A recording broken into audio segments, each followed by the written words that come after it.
Good morning, everybody. Or afternoon, or Good evening. afternoon or evening. God, you always ignore the afternoon people. Yeah. Right. I'm sorry. Good afternoon. You know? Well, do people listen to podcasts in the afternoon? I They guess sure do. And by the way, hello to all the people who are on a jog right now. Hello, how are Yeah, you? hello. Keep pace. Watch the cracks. Hello, everybody at the supermarket. Hello, Everybody who's at the driving, supermarket. check your Those mirrors. on the subway, don't miss your stop. Yeah, that's Yeah. right. Hello, everybody on a walk, just a regular Yep. walk. Everybody who's at work, come on, Janet.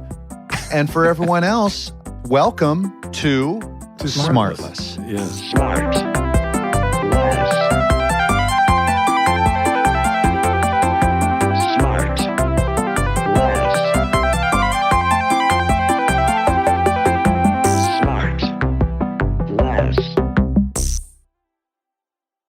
Oh, wait, I got a quick one. I got a quick dad joke. Here we What go. kind of bees make milk? Will? I don't know. Boobies. Boo? Boobies. Boobies. Yeah, I guess. Okay. I'll go with it. Sure. I think it's funny. Fuck, you wanted to say no so bad. You wanted to say no. I want to say, no, that's not funny. Fuck. You have violated the pun law. All right. Another dad joke, please. Sure. Go ahead, Sean. My friend keeps saying, cheer up, man. It could be worse. You could be stuck underground in a hole full of water. I know he means well. Oh, I know he means well, right? Yeah. Yeah. Well, Okay. I didn't hit it. No, I know, purpose. but you Yeah. might need to for some of our listeners. What about this one? What about this?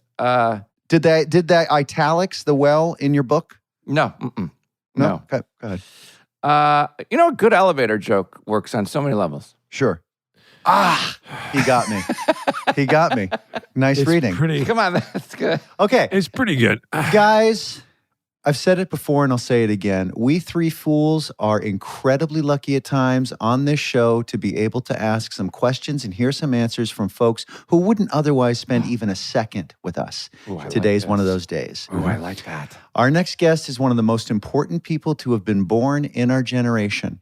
He is responsible for some of the most transformative ideas, technologies, and events the world has ever known and probably ever will.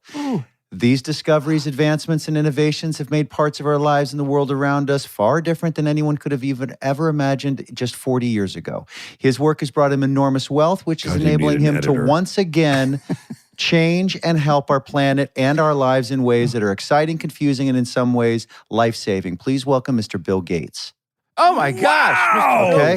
Gates. Yeah. What? Hello, Mr. Gates. Hey, guys. Wow. How lucky are we that we've got Yes. you now? This is so We've got, cool. we've got questions. We got questions. First of all, it looks like you're sitting in a high chair. I am. Oh, Well, this is a guy who probably does. Well, I was going to say the guy does a lot of podcasts. I was thinking, why are you? I know you've got a very. Thank God you've got a book coming out. I can't not wait to read it. But is that the only reason you're talking to us dummies? I mean, why? You've got so much important stuff to do. It's true. Sparing an hour for us is generous, but maybe foolish. It's relaxing. So far. So we're not making you nervous at all. That's so good. far. Good. Jason, I also can't wait for you to not read his book. But Bill Gates, welcome to the podcast. And I say that not because he won't be interested, just he barely knows how to read. And I will say it is so exciting having you here as somebody Yes. who has been responsible for not just innovations, but just, you know, the impact that what you have done over the years has been incredible, and not just in technology, et cetera, and really being on the cutting edge of that for years, but all the philanthropic work you've done. I didn't know you were going to be here today, but I've been a big fan of your work in the philanthropic area. You've been a leader in that. You've really set a tone. So I applaud you and I thank you. And I wish more people would take your cue.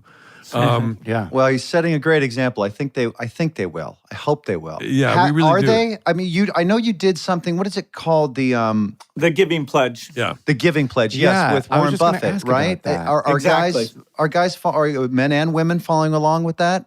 Yeah, we have about 250 people who've made the commitment to give away the majority of their wealth, and we get together and learn from each other because philanthropy is actually a little confusing. You don't have like a rating system or profit, and it brings you into a new area. And so we can inspire each other, and hopefully anybody who's got lots of money feels like pitching in. Yeah. Yeah, and because wasn't it, I think Warren Buffett said, because if you can't figure out how to live off of $500 million, there's a problem. Isn't that part of that pact? That's right. I think I read that somewhere. I know, which is funny because I was thinking about writing him a letter and asking him if he'd give me $500 million to see if I could do that. Yeah, just a little Do experiment. you know what I mean? As an experiment. So, Mr. Gates, I'd like to ask you, if it's possible, Jason. Sorry, I don't mean to hijack this, but Be my guest. I've got some questions here if you run out. I'm sure, at risk of you having said this a million times before,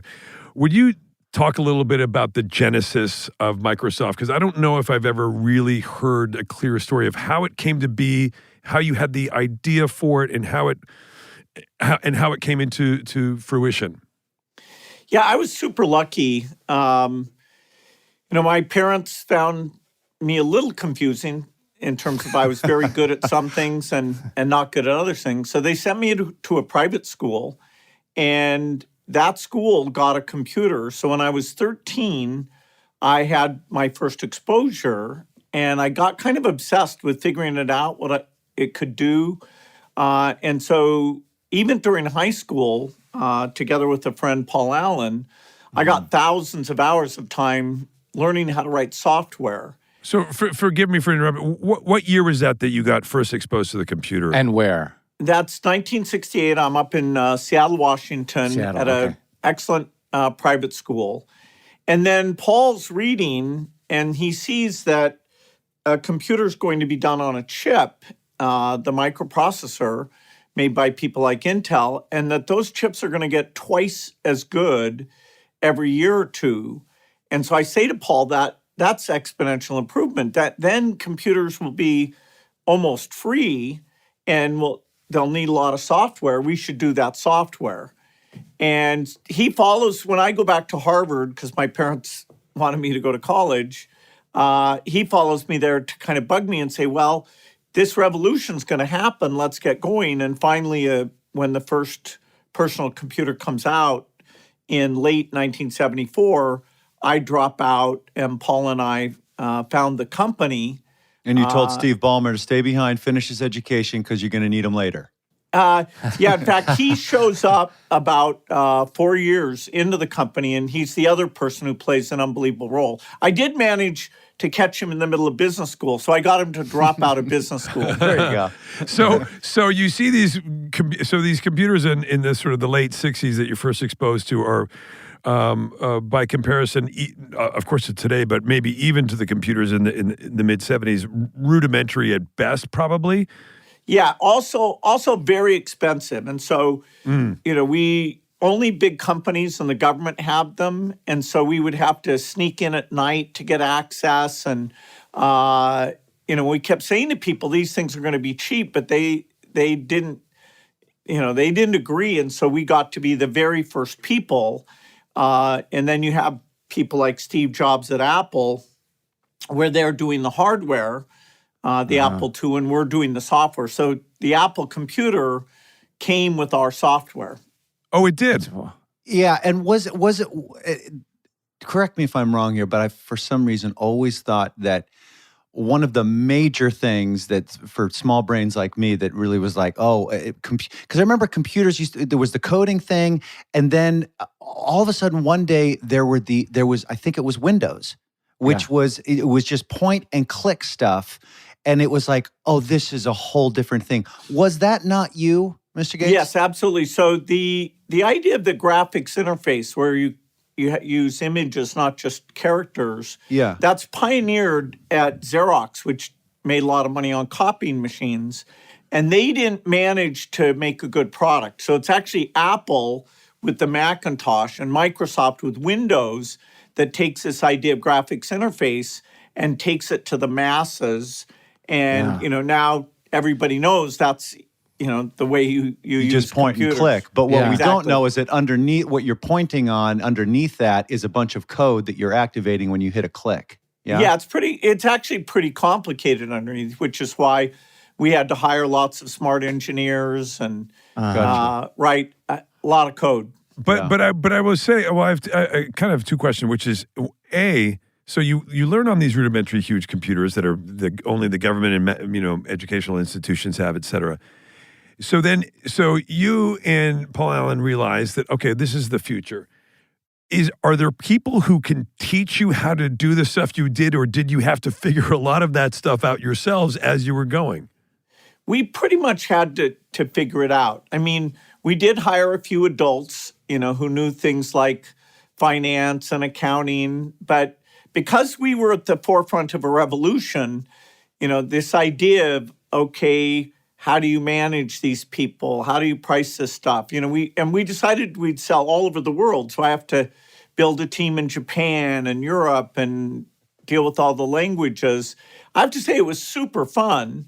And because we were right, these computers got so popular, we made enough money. We just kept hiring more and more people and eventually built Windows and Office, which had Excel spreadsheet and Microsoft Word, and those I remember became all that. Yeah. So by the late 90s, we are doing well, and it's kind of a standard way that people use personal computers. Yeah, But sorry, Sean, if I just on that last little bit of the code stuff, and you touched on that, so that Apple products came with your software built in, and then you guys split, and it became kind of like the and forgive me for the comparison, it became like the VHS Betamax. It was either or. It was like you either did this or you did that. Was there ever a discussion between you and Steve Jobs about, hey, let's continue in this partnership using our, et cetera, et cetera? Did you guys, or was there a moment that you split? Because we're always pure software, the only competition is that Apple does its own operating system, which competes with Windows. But we write software on the Macintosh. In fact, we had as many people as Steve Jobs did when he's doing the Macintosh, because we do our word processor, we do our spreadsheet. And it was amazing because, Steve did the Mac. That was wonderful. Then he leaves Apple. Apple's being very mismanaged. When he comes back, I reach a deal with him where we actually invest in Apple and commit to do our software. And then he runs that company so well that going from the verge of failure, it actually becomes the most valuable company in the world, even slightly more valuable than Microsoft. That's amazing. So we ended up working together. And then in the last few years when he was sick, we got to reflect on our lives and talk to each other quite a bit. We were kind of competitors. I mean, he would criticize Windows pretty brutally, but that's okay.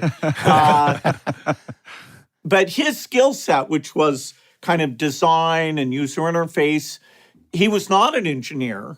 And so my skill is very much as an engineer.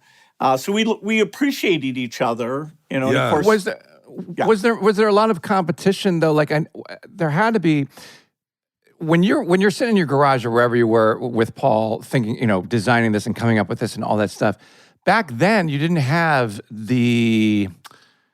people didn't know what you were doing, right? Everybody knows what everybody's doing now. And so you had this kind of secrecy so you could protect yourself. But as it grew and became the thing that it became, how do you protect yourself, and how did you protect yourself from competitors? And was Apple the only competitor?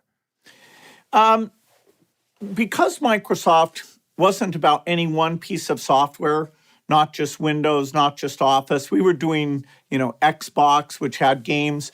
We thought of ourselves as a software factory, and we wanted to be faster than anyone else and have lower price software than anyone else. And so the other people doing software found it pretty intimidating that we moved at that speed. And that's why when Steve does the Macintosh, he comes to us and say, hey, are you willing to bet on this? Can we work on this together? It got quite competitive. Eventually other great companies like Google come along, and they're also very good at hiring smart people. And there's been room, if you think of what are the most valuable companies in the world today, it's all these companies that ushered in this digital revolution. Right. I was going to say, because now you have, instead of a Google, Microsoft and Apple, you have 200 AI companies now because people see the future much more quickly now than they did then. Sean, and tell Mr. Gates, you're an Ask Jeeves guy, right? Like that's been your whole. And Ask Jeeves. Mr. Gates, do you remember having conversations with Paul or Steve or any of your contemporaries at the time? Do you remember sitting there having conversations with them and allow yourself the imagination for what the future could bring? And were there any things that were worrisome or exciting, like you hear about the conversations that are happening now regarding AI, where we're kind of on the doorstep of another big move? Do you remember having those concerns back then? Were there any? Yeah, so the digital revolution with PCs and internet, we thought of as very empowering. And so you could say we were kind of naive in thinking this was all good. In fact, when we were worried about what we called the digital divide, that having access was so valuable that we should make sure that schools in the inner city and poor countries had the internet and the PC.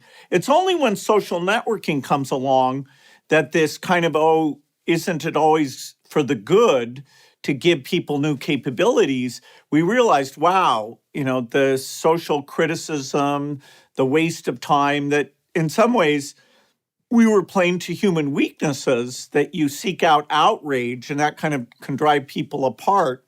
Yeah. And now, that we've seen that those advances aren't always good. Now with AI, which is far more powerful than social networking, we're going, wow, how do we shape this thing to get the good, which is definitely there, but avoid the bad stuff? And it's a little bit scary right now. Well, it's a little bit trying to put the genie back in the bottle. Unfortunately, with the social networks and also just with phones in general and their impacts. As a father of three boys under the age of 16 and younger, I would ask you, and I know your kids are a little bit older, and I look. I don't like answering hypothetical questions myself, but I'm going to ask you a hypothetical, which is, and feel free to not answer it. If your kids were teenagers again, if they were adolescents, if they were 11, 12, 13, 14, would you let them have access to social media? Yeah, my youngest, I stopped her from having a cell phone until she was 14. And she was quite upset because the other kids had access. It works a lot better if groups of parents or even the school come in and saying, hey, during the school day, this is pretty distracting. And Australia is now trying to pass a set of rules. There's a book by Jonathan Haidt called The Anxious Generation. Yeah, we talk about it all the time. I've read it. Okay, good, good. And his point that we're kind of overprotecting kids in the real world and underprotecting them in the digital world, I think he's got a super good point there, and we've got to step up on that. I took his advice and I said to my boys, to my teenage boys, I said, I will give you a lot of freedoms in the real world that are commensurate with your reduction in your time in the digital world, and I will give you much more leeway to do stuff and spend time in real time and give you a later curfew on the weekend, sort of 11:30, if you will, or whatever that is. If I see a market reduction in your time online, but what I dream about, this is what I'm getting to. What I dream of is 6 months of no social media on this planet, and what would that do in a sort of a social, in a reset? Imagine a world where we didn't have that. I personally think that we would be in a much better place. Yeah, it's when you see how polarized we are, and that, even if there's some article criticizing somebody I don't like, I'm like, oh, yeah, I want to be outraged against the people I think have shortcomings. And so, you want an algorithm that brings us together, and, maybe a moratorium would help us get there. Yeah. And we will be right back. And now back to the show. as a kid who grew up in the 70s, as a Gen Xer, your rise and your significance in the world coincided with sort of my teenage years and understanding that kind of thing, and it felt like the first time that we had things like the Fortune list or the Forbes or the richest people in the world, and your name was in and out of the top of that for many, many years. And I can't imagine just how absurd that must be on a certain level.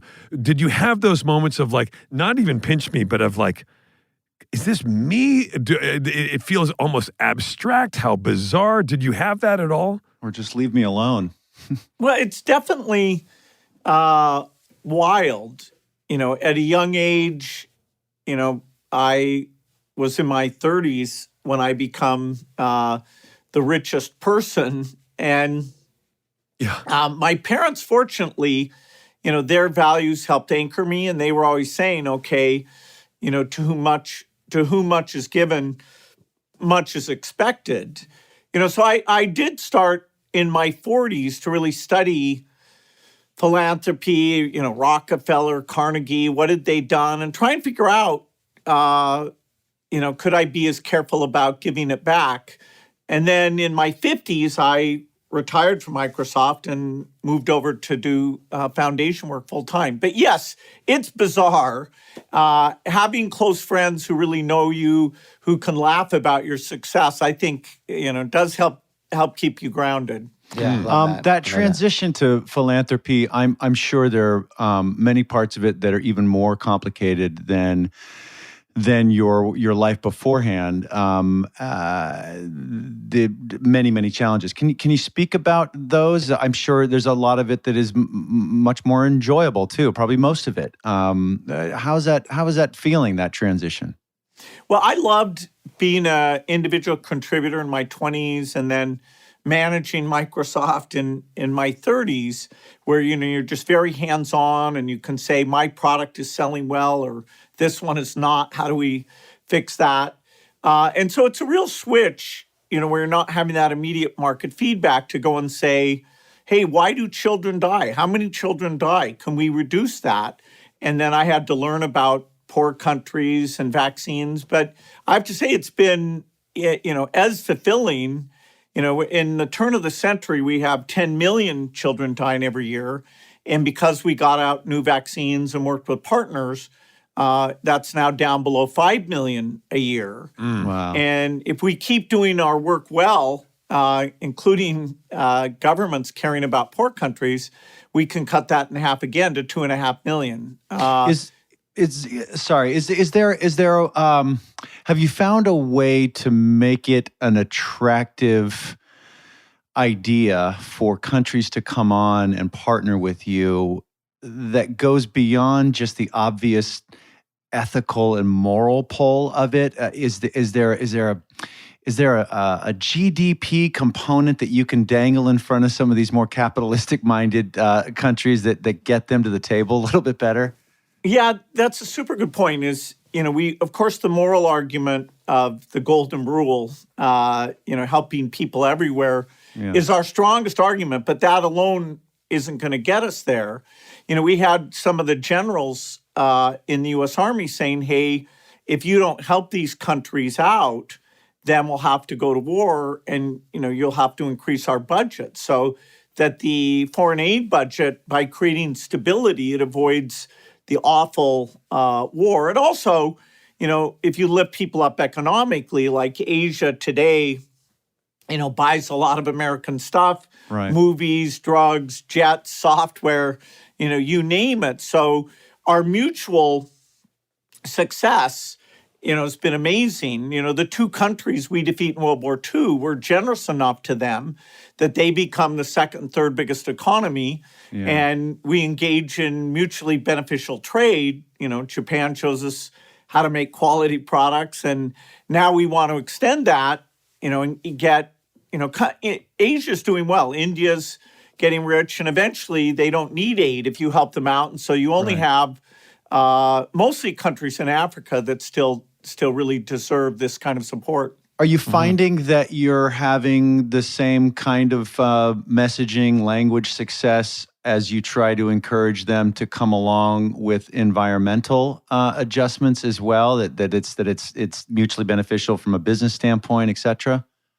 Yeah, so environmentally, a lot of these poor countries are very beautiful, and we all have to deal with climate change. Sadly, it's these African countries that didn't contribute to that problem at all because they're outdoor farmers near the equator. They're the ones that are suffering the most. Yeah. The countries we need to really change their emissions are these middle-income countries. So China, Brazil, now India.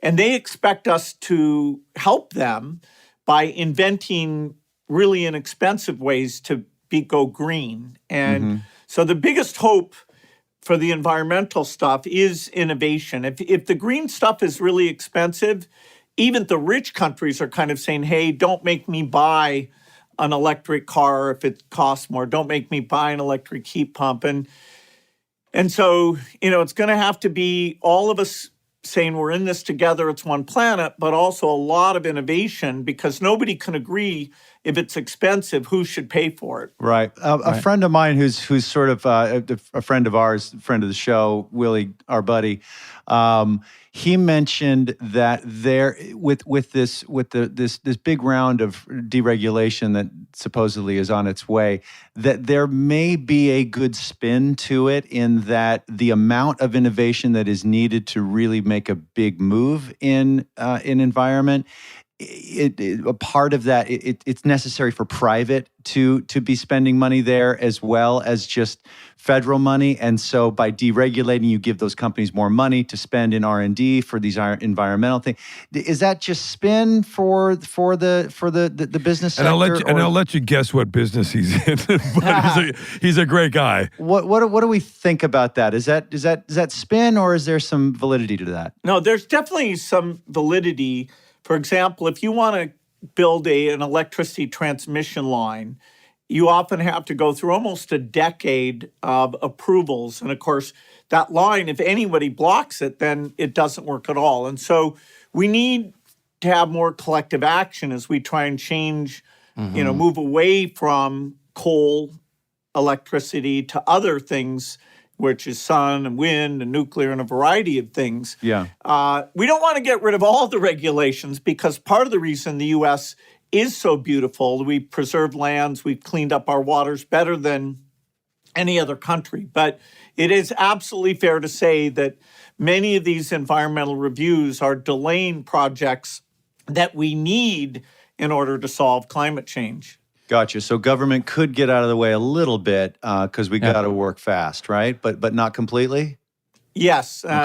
So we're going to have to strike that balance. Well, it's so hard not to be cynical when you have things like, and you were just touching on the idea, Jason, it was part of baked in your question, which is this, that, of course there is, what you call the ethical or moral pull, but it always comes down to economics, right? It's always, sadly, it's the driver of everything. It's like when the government went to war on the cigarette companies. It wasn't because they wanted us to stop smoking. It's because they didn't want to pay for people who were sick. Unfortunately. It's got to be a win-win. Ultimately, otherwise they couldn't care less. And I think that there is a societal issue in America. Mr. Gates, I haven't reveled this to you yet. I'm Canadian by birth. And I'm sorry to drop it on you like that. We had a reveal party later. But I think that there is a societal, there are some societal issues, and I am American as well, and I've lived here for a number of years, and I love this country. I truly, truly do, and my children are all American. It's an incredible experience, and. But I do think that there are some issues societally in this country that come up that have to do with that unfortunately, and I know that, look, I'm not naive, but unfortunately a lot of things in this country are driven by people wanting to what's theirs, and there isn't this idea that we're only as strong as our weakest link. It just, and if anything, it keeps getting reinforced in different ways in elections, et cetera, in the way that you look at California should have buried power lines. There's no question about it, but nobody wants to pay for that kind of thing. Right. And so there are all sorts of things like that, and and people just won't do it. And I don't know how we can change minds in this country, but it is strange. And people will vote against their self-interest in this country in ways that are staggering. I'm giving you all these big picture things because I imagine, Mr. Gates, these are the kinds of things that you think about because you're dealing in macro. Am I right with that? No, absolutely. When I think about the health system or climate, we've got to solve these problems. We saw that when we weren't ready for the pandemic, millions of people died who shouldn't have died. Yeah. Go ahead, Sean. I was just saying, I love all talking about medicine. I love all the medical things you're doing. Do I call you Bill? Do I call you Mr. Gates? Sure, Bill's fantastic. Okay, William. It's a great name, Bill. Yeah. I do think you should keep it. It is I a know great you've been thinking about it. It is a great name. Trey. We could call you Trey? Trey. That was my nickname. Yeah. My family still calls me that because my dad was Bill. Wait, why? Where'd you get Trey? The third. Because it's the third. Trey is the third. Oh. Hey, You didn't Trey. know that? So, hey, Trey, I love all the medical things you're involved with. And so what's your favorite one you're working on? And how has being around all the innovation of this medical world that you're involved with changed the way you live your life, whether that's food, diet, or whatever it is that we don't know about?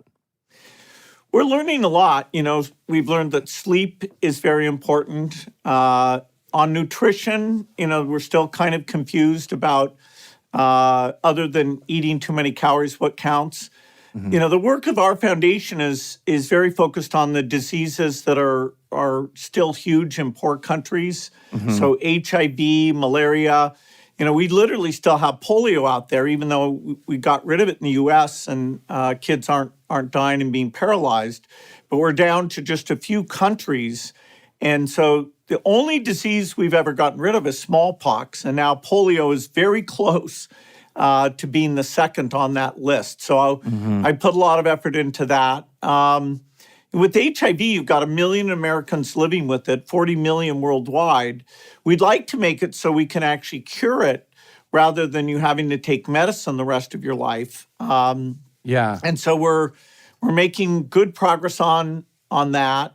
Is there any truth to the fact, because I hear they actually, you hear these conspiracies that there actually is a cure for HIV or there is a cure for all these things, but they suppress it because there's too much money in pharmaceuticals. No, I wish that was true because then I would take the cure and, give it to everybody. Right, exactly. Do you know about this? Now it just occurred to me now that you're here. I'm going to call you Bill as well, if that's okay. Good. Bill, I know because I've been reading online, and a lot of people from their basement say that you're putting chips in our brain, which is amazing. I love when I hear that, and my answer to that is always, to what end? Yeah, I know. Why do you? Why does he want it inside my head? Yeah, exactly. Anytime I hear somebody say the government, I'm like, all right, we're done. Right? But do you hear any of that? Does it make its way to you? Do you laugh about it sometimes? Does it alarm you when you hear these people saying, Bill Gates is trying to put a chip into everybody's brain? Yeah, well, I've had people come up to me on the street and yell at me that, why am I tracking them? And I look at them like, but why are you? What am I going to do with that information? Right. So you do have to laugh about it, but it's also at the same time tragic that millions who would have been saved by the COVID vaccine stayed away from it because of all the online misinformation that they were faced with. And, whenever you get a pandemic saying, oh, there must be some evil genius behind this, that's not very adaptive. And we're not really ready for the next pandemic, which will come. Hard to say when it's going to come. But I thought that would make vaccines more popular. Yeah. And so there's some work to be done here. So, Bill, with all the AI stuff that's being talked about, and I'm sure if you're like me, you it'll kind of tune out a bit because there's so much of it. Is there? Well, I'm sure there's many parts. What's the most promising use of AI that you can see coming soon? I'm sure it's going to fix a lot of things, but is there something that might be on the doorstep that you can talk about? Well, I'd say the most promising work is health and education. Yeah. Even today, if you get like a set of blood tests back or an MRI test back, or you get a confusing medical bill, you really should stick it in the AI and say, explain this to me like a sixth grader, because it is so good at doing that. Okay. And so God, I'd use it all the time. helping people with medical things. And then in education, having a personal tutor that gets what you're confused about, the level that you're at, and knows how to encourage you, whether it's in math or writing papers. And, it's early days and it's being rolled out. And this will not only be profound for the United States, but in Africa, where we have fewer teachers and doctors than anywhere in the world. And so a chance for us to give them, access to the kind of health that we take for granted. Right. AI in those two domains, we should push forward, get the accuracy up and really surprise people by improving the health system a lot. And this question is coming from a person who has no idea how research and development happens in medical science. But I think that you get an idea, then you got to run it through a modeling thing, and you got to test it all out. But am I right in assuming that AI can make this much, much faster, such that we can track down maybe what the right equation is to fix cancer or any other of these incredibly damaging things, that maybe the process of elimination can happen much faster, where we can reasonably expect to have some cures for some of these uncurable things perhaps in our lifetime?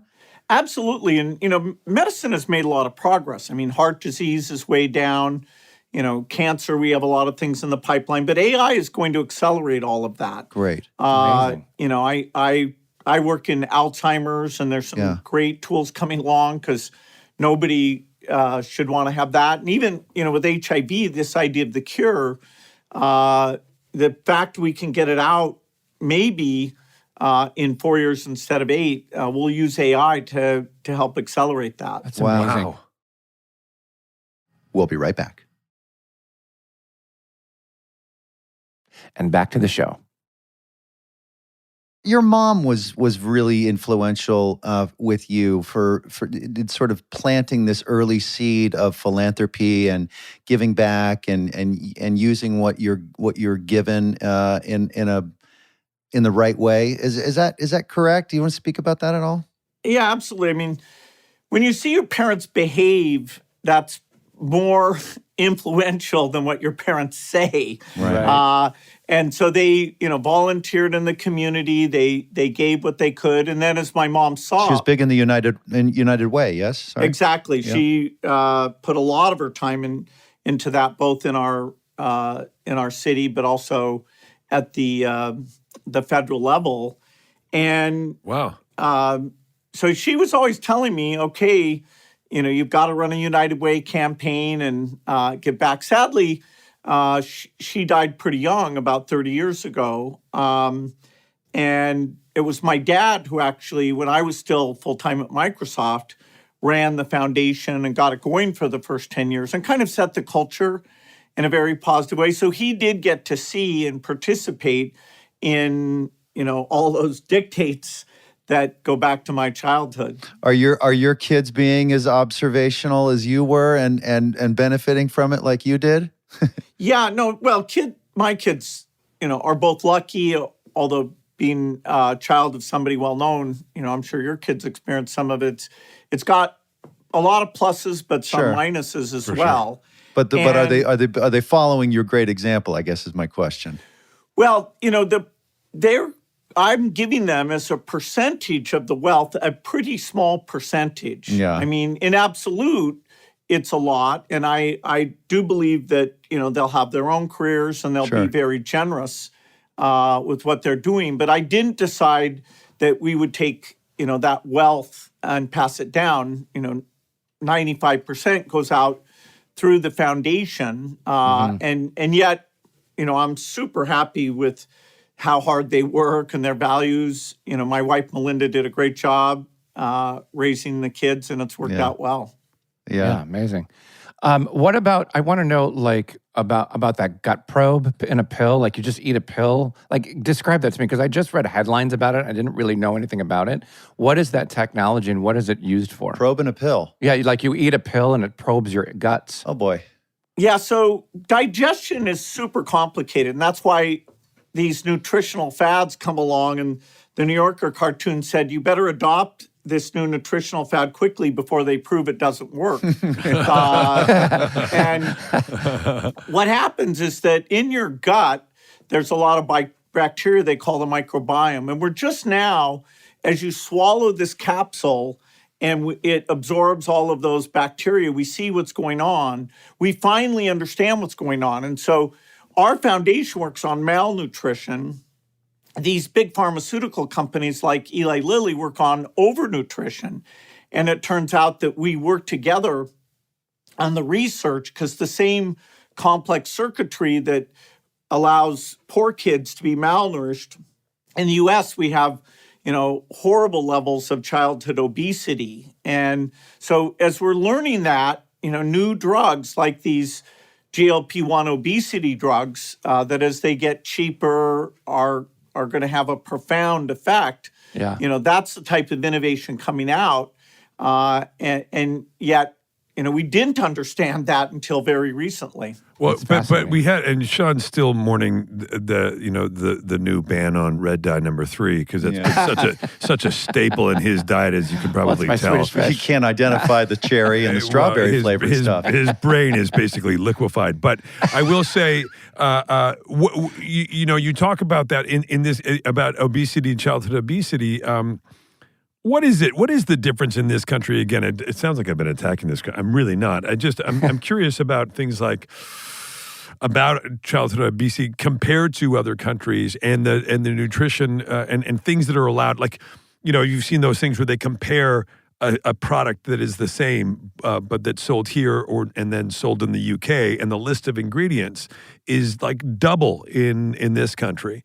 With additives and preservatives, et cetera, et cetera. I mean, is that a massive problem or no?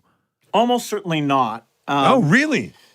Yeah, I mean, our kids sit in front of the TV more than any other kids. So lack of activity alone explains most of this. Wow.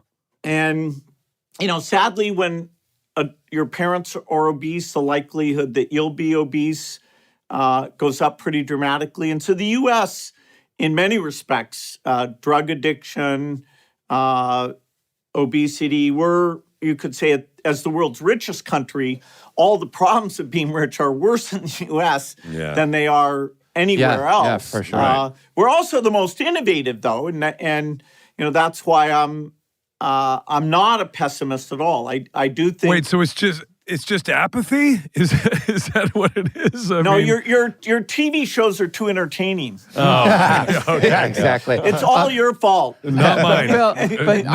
Not mine. What are you excited for? What are you excited for the next 5 years? Sorry, Sean. No, that's good. I just had one question about another issue, but yeah, sorry. Well, right before that, but I do want to get to that.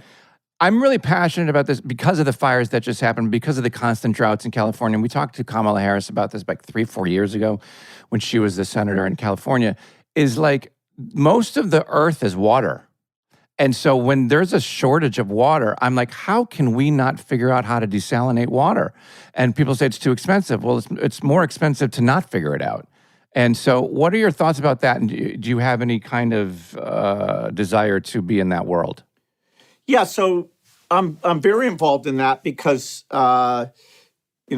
we have to both do climate mitigation and climate adaptation, and adaptation is a part of that's dealing with water shortages and more difficult weather.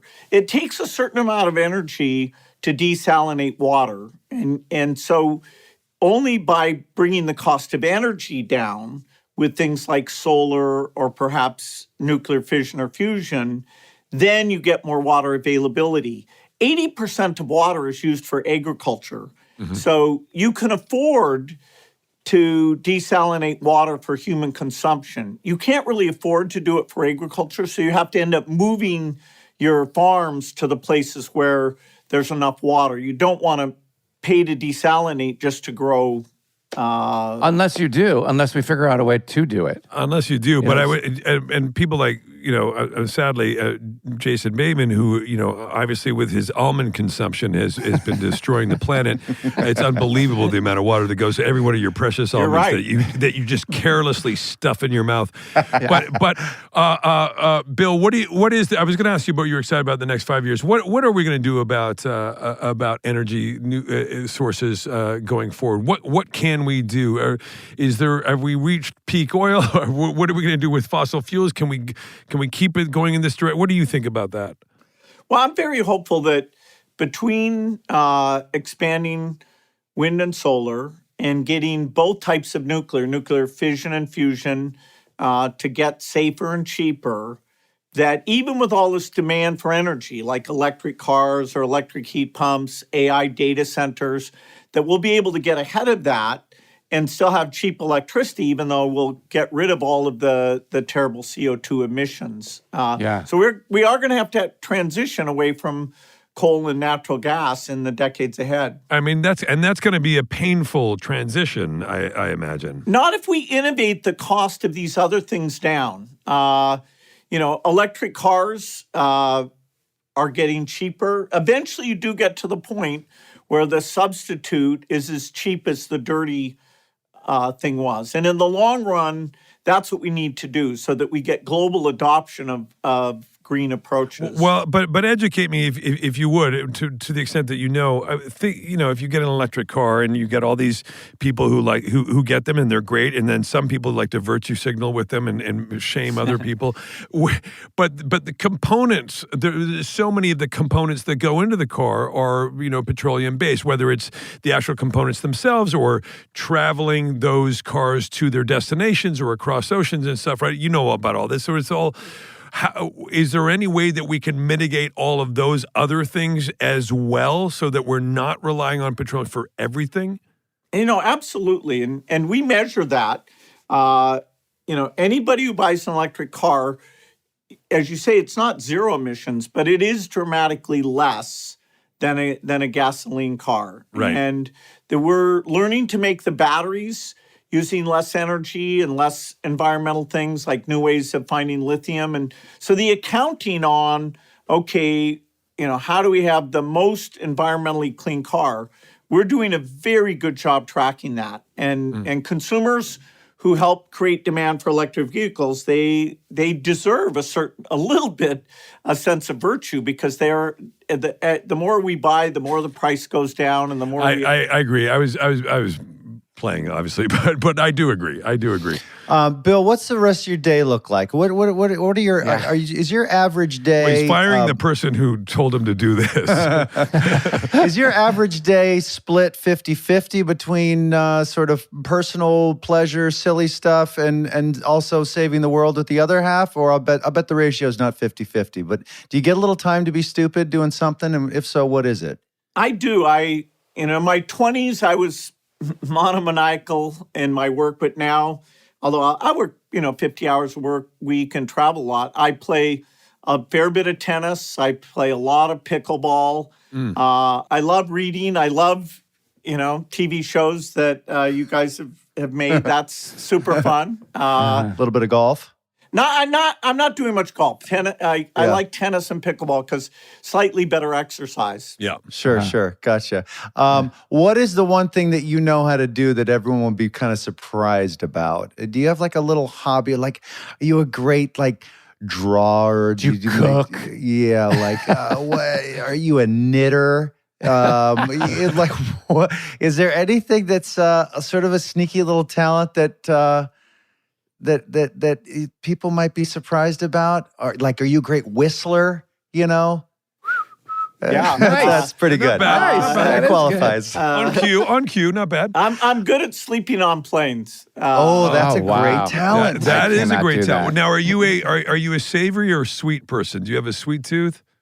Yeah, no, I try and not have too much peanut brittle around because I would eat anything that's around. So, Wow. Oh, really? Sugar is a bad deal for me. Very Yeah. dangerous. Me too. Sugar's my kryptonite. It's good that you're not too distracted with silly things because we need you there on the stick doing whatever you are doing and what you will continue to do, we hope. So thank you so much for what you've done, what you're going to do, and thank you for spending an hour with us. Yeah. Truly. No, it was fun. Thanks, you guys. Honor to meet you. What an absolute thrill. Thank you so much for your so time. cool. Thanks, Thank Bill. you, Bill. All Thank right. you. Enjoy the rest of your day.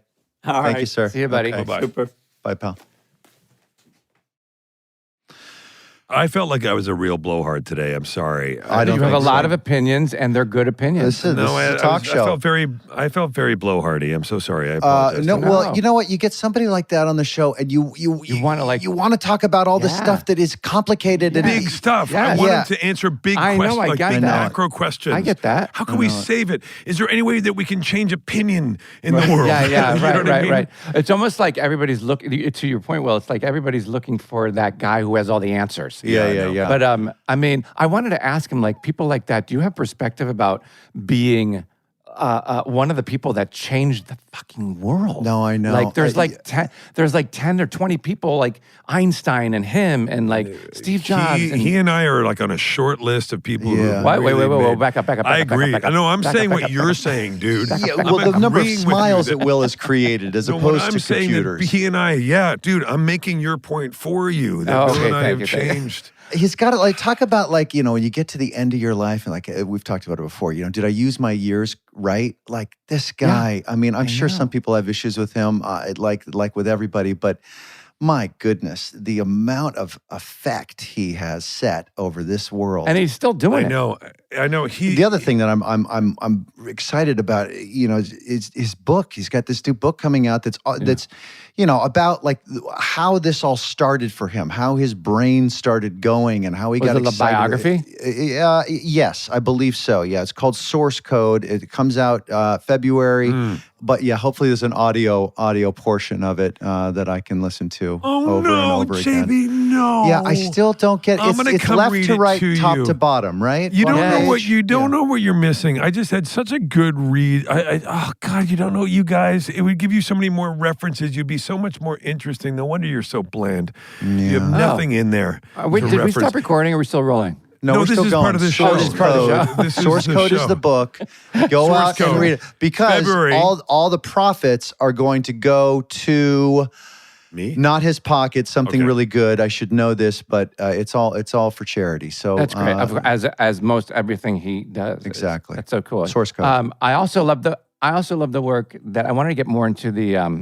Oh, here we go. Jesus Christ. I wanted You to get couldn't more- even fucking get. No, I dude. wanted to get into the biotechnology. The biotechnology. Why? The what? Why, Sean? Into Because the the biotechnology Is exciting. Bio.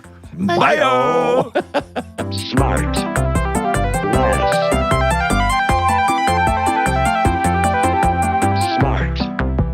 Less. SmartLess is 100% organic and artisanally handcrafted by Bennett Barbaco, Michael Grant Terry, and Rob Armjarf. Smart. Less.